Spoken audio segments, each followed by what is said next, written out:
To add chemicals to an RO system, you click here on the Add Chemical Degas button.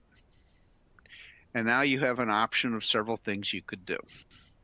You can lower the pH, you can add a degasifier, you can increase the pH, you could add antiscalant.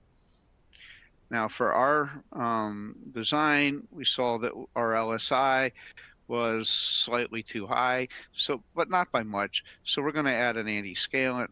So we will turn on the antiscalant, add some antiscalant, and hit OK. And our diagram will now tell us that we actually added antiscalant.